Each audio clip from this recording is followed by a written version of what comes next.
It's time for Media Meltdowns, and talk show host Jimmy Kimmel may be joining Rosie O'Donnell, Ellen DeGeneres and other Hollywood celebrities who vowed to flee America because of Donald Trump.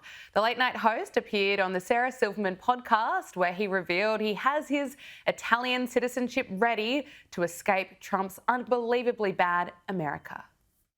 A lot of people I know are thinking about where they can get citizenship and I do stuff. have Italian. I did get Italian citizenship. You do? I do. That's amazing. Yeah, I do have that. And what's going on is as bad as you thought it was going to be. Way worse. It's so much worse. It's just unbelievable. Like, I feel like it's probably even worse than he would like it to be. Probably, yeah. Joining us now is political commentator Brylan Hollyhan. Brylan, great to see you. Thanks for joining us here on Power Hour. So Jimmy Kimmel has floated the idea of fleeing to Europe while ranting about how horrible America really is. What's your reaction to all this?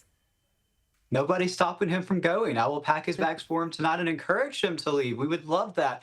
Jimmy Kimmel, at best, is a third-rate comedian. And genuinely, right now, if you turn on his show tonight, and not a lot of people are, as we're seeing the ratings continue to drop for him, he's a activist in comedian's clothing, and that's why his show is failing, and that's why he'll soon be in the trash heap of history next to his buddy Stephen Colbert. So I encourage them both to buy joint condos in Italy and go use that passport of his.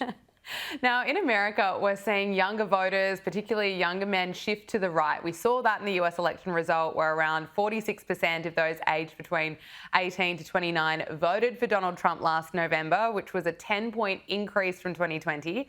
But the media says there's no Gen Z red wave at all. The Atlantic insists that this is in fact a big myth. The Atlantic has this piece titled "The Myth of the Gen Z Red Wave," and it says that the best available evidence suggests that the youth vote shift in 2024 was more of a one-off event than an ideological realignment. I mean, you're a Gen Z voter. What's really going on here? The left would love to call this a myth, but I've got to tell you the truth. It's actual reality. I see it on my college campus. I was a first-time voter, and I spoke on over 22 other college campuses. Gen Z this was a fluke. This was an anomaly last November. This was a generational shift to the right by a population of Americans that were overlooked by the Democrat Party, that for far too long were told that we were the enemy right here in our own country. I know this will surprise you, but actually calling us Nazis, Hitlers, and garbage is not a way to win over Gen Z. They told us for decades their masculinity was toxic and then came and begged for our vote when it was election time. And Gen Z had enough of that. We were fed up. And this wasn't a one-time thing. Now we actually have a guy in the Oval Office who is working to perform CPR on the American dream. And Gen Z is going to vote for that in the midterm. So the Democrats better get used to being on the losing end of Gen Z, because that's going to continue. Well, let's talk about the Democrats and their rising star, Jasmine Crockett. I want to get your thoughts on if she's doing the Democrats any favors here. She is just earlier in the month labeling the president Timu Hitler. Importance of standing for what democracy is and making sure that it does not fall by the wayside. They understand that we have a Timu Hitler in the White House right now that thinks that he is going to become the dictator of the United States. Well, I got another thing to tell you, sir. The Democrats, no matter whether we're talking about these Texas House Democrats, or whether we're talking about the governor from Illinois, the governor from California, or whether we're talking about New York, or I can go through the states, and it's not just the governors. It is the state houses. It is the state senators. It is those congressional delegations that are saying, do what you got to do, and I will fight, and I will win, and I will earn my seat back to the people's house in D.C. I am here to tell you that time is up for playing in our faces. Now, President Trump has slammed Jasmine Crockett, and he didn't hold back, just saying that she was kind of in the mold of AOC and suggested that she needs to take a cognitive exam, calling her a very low IQ person. But what hope do the Democrats really have with people like Jasmine Crockett saying that Trump is a Timu Hitler?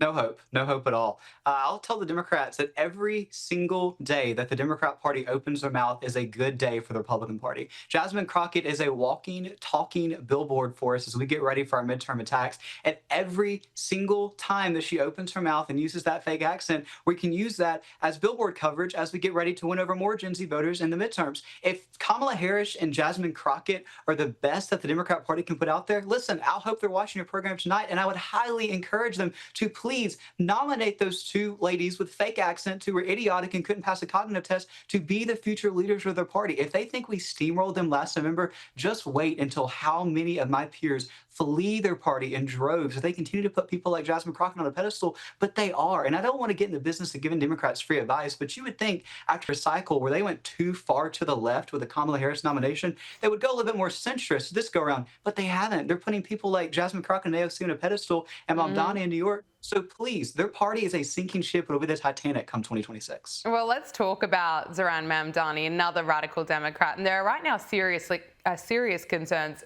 around what would happen to New York City if he does become mayor. The ex-New York Police Department Commissioner, Ray Kelly, has warned that it would be a tragedy if voters elect Mamdani. And he's particularly worried that he'll gut the police department. This is what he said on radio. It's a tragedy of major proportions if Mamdani is elected mayor of the greatest city in the world. New York is the capital of capitalism. And to have someone who is so totally unqualified, and you know who says he's unqualified? The New York Times, believe it or not. There's 300,000 employees in New York City. This man has basically not had a job. So I'm very concerned. I'm concerned about the future of New York if he gets elected. He has a whole list of wacky things that he wants to do. My biggest concern is the police department and what he would do to the department. There's no question about it that he would have to reduce the size of the police department. But right now, it's reducing itself. People are leaving at the highest rate ever. And if you look at Zohran Mamdani's track record, he's previously called to defund the police. It's no wonder we're hearing serious warnings like this. No, it's not at all. And I think that tragedy is putting it lightly. I'll say to my peers who are in New York City, fellow Gen Z voters who think that socialism is just a TikTok trend, it's not. I was in New York City last week. It's a beautiful place with a lot of potential and can really be in a worse off position with this. And that's no secret to anybody. I mean, I just challenge my fellow Gen Z voters out there who are going to get off the sidelines and vote in this election, hopefully not for the socialist candidate who's actually, it's really easy for Republicans to put labels on candidate socialist. He's like a proud socialist, which is a crazy concept.